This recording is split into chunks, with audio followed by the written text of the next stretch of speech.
just a brief overview of the history over the last few months. So it was on March 4th when Russian forces and their advance to the north and west in Ukraine attacked the Zaporizhia nuclear power plant, which is the largest in Europe, consisting of six approximately 1,000 megawatt electric reactors. They bombarded the plant with artillery shells and actually started a fire. And so one of the first things that was reported was that the plant was on fire on March 4th, and that was of great concern initially because nuclear power plants and fire don't usually mix very well, and I'll get into that in a little more detail later.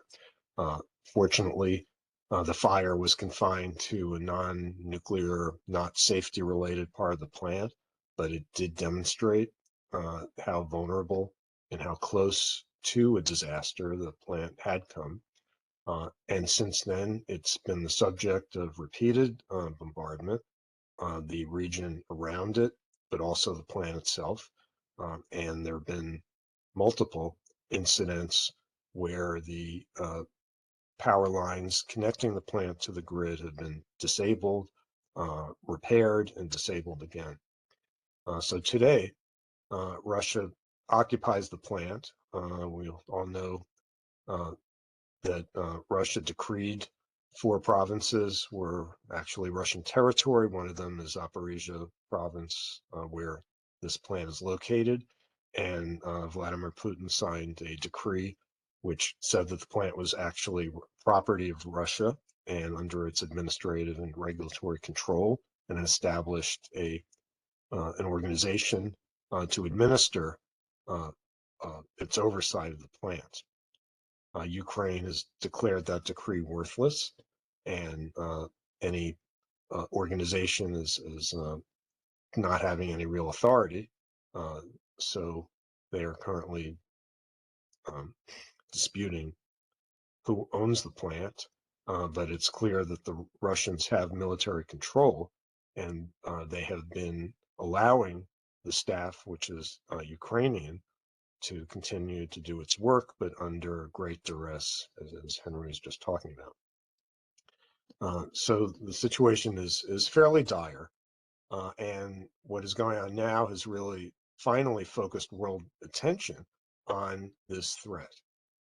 And it is raising questions, at least to people who are thoughtful, about the future of nuclear power, especially in regions of the world which are politically unstable. So may I have the next slide, please?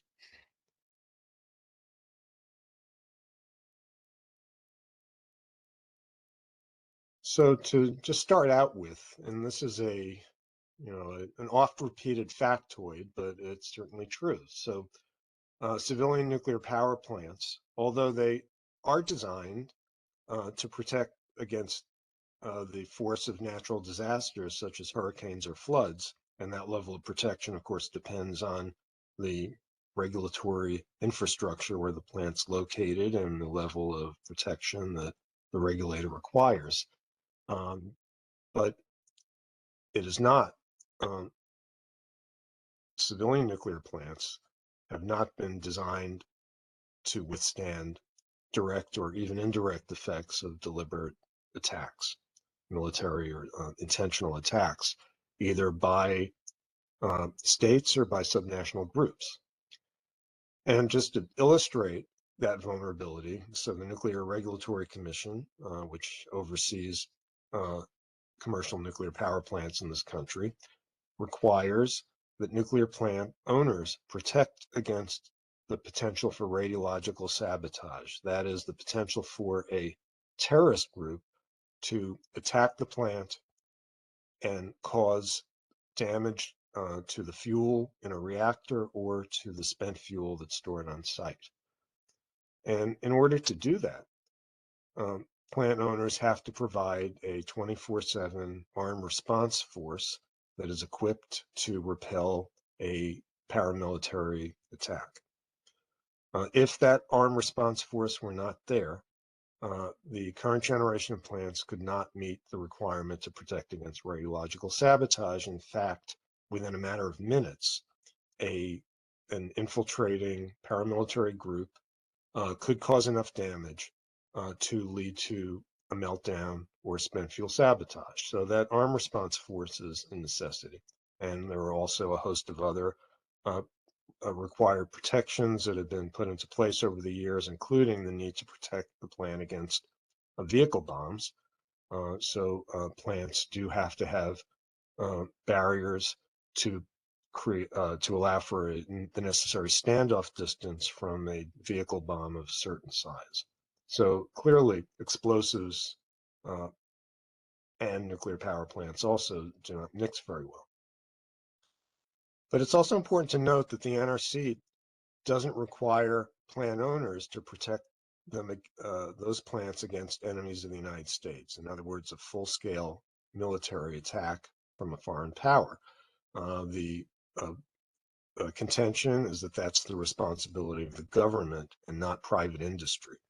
But the problem is that that's left a gap in the level of protection of nuclear plants, because you can't always draw that line so clearly between what's a subnational group and their capabilities versus a state. And that's been a subject of debate for a very long time, but certain aspects, for instance, a 9/11 style aircraft attack was ruled to not be in the scope of the design basis threat that power plants have to protect against.